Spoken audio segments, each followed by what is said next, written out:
Hey, welcome back to the channel. So today we're going to talk about your value as a whole and why you will really never get your value from an employer. So the truth is that nobody really has feelings for you when it comes to the workplace. The truth is that most people are out for themselves and most people want to maximize what they can get. I've had business owners tell me, oh, I'm making $700,000 a year, and I really want to pay you $45,000 to be my general manager. To me, it's not a slap in the face. I don't think nothing of it, to be honest with you. It just shows, is it greed? Maybe, maybe not. To be honest, you'll get away with what you can get away with.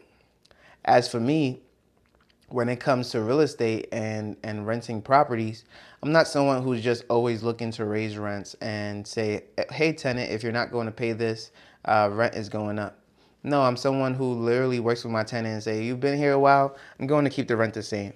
Oh, you've been here a while, I'm going to do this for you, or I'm going to fix the backyard, or I'm going to do X, Y, and Z. Now, obviously, that's just being nice and that's not maximizing your income.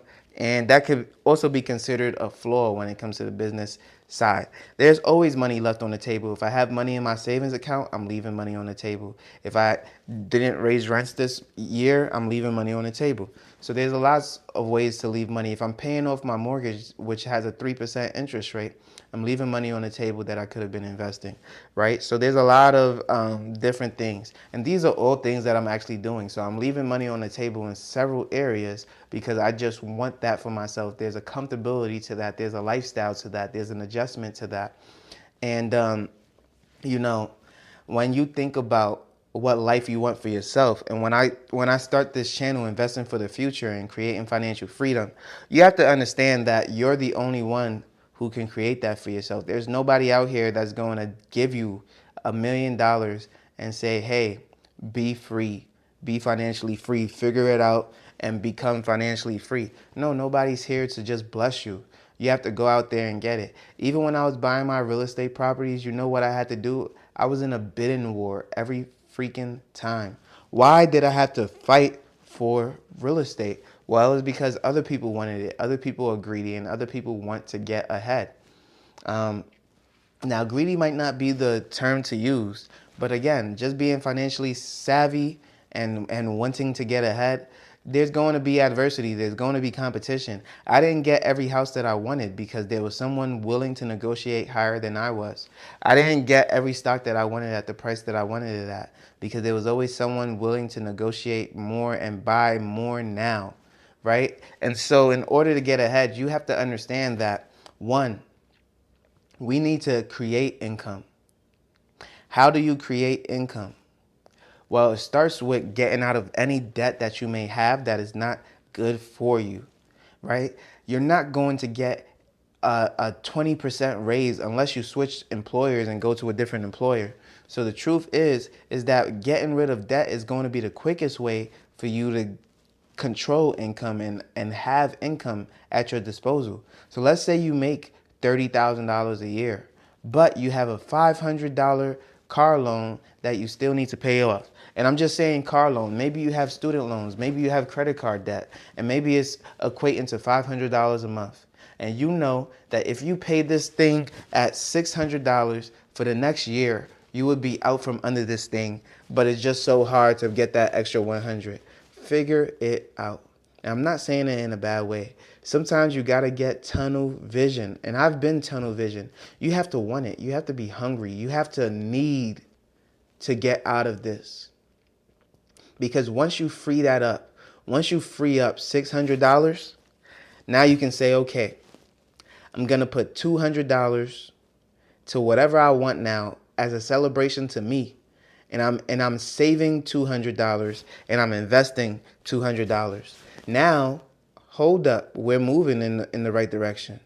Now, by the end of the year, 12 months pass, you have 2,400 in investments, 2,400 in savings. Now, if you looked at how to make $1 million in a year, you would start to see some similar patterns to that and how that would help you. You see, money creates opportunity. Now you have your savings, which is starting to build your emergency fund, and now you have your investments, which you don't touch.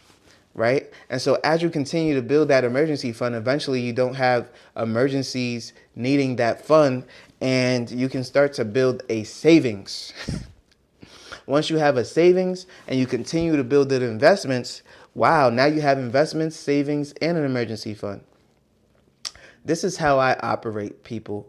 Every single day on the first of the month, I'm putting a lot of money into my investments, and then I invest every other Monday. And then I'm also putting a ton of money into my savings account. My savings has been past my emergency fund more than 3x. And now I just have extra in my savings because money is opportunity. And when you have opportunity, you can then use that money properly. So for me, it's all about understanding where I want to utilize that for the maximum return. And yes, I could make more instead of putting it in a savings just by dumping it in the stock market right away. However, I just like cash on hand. I don't even want to have to dig into my emergency fund. If something comes up, if a roof leaks, if this happens, yes, I have insurance, but then I also have savings readily available for any concern. My life is all good, all ready to go. Like there's no hiccups that can derail me in any way, shape, or form. And that's what I like to feel. That's what I like to know when it comes to my financial future, my financial freedom. And so you have to take that in stride, right? So now we got out of debt and we started investing and we started saving. We're starting to create opportunity.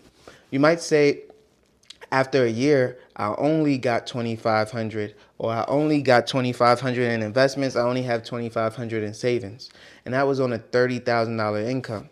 Okay, now we're moving on up. We're into year two.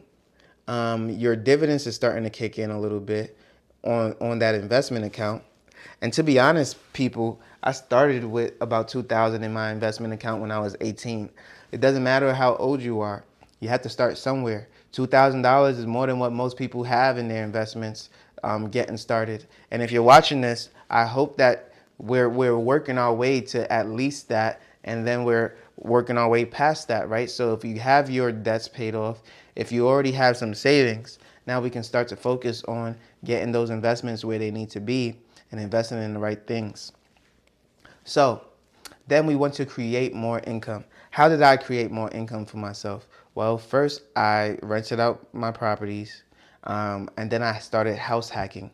Why did I house hack? Is because I don't have a family at this time, and so I can afford to have roommates, which offset the cost of the mortgage, and that also allows me to keep more money to now save and invest. Okay, so if I'm saving and investing more, that's only going to make me richer quicker, right? I mean, the most expensive thing that you can have is your rent or mortgage payment, right? They say it's going to be the most expensive purchase that you make. I disagree. I'm here to challenge that, and I'm here to say that everything that I do will be more and bigger and grander than ever before.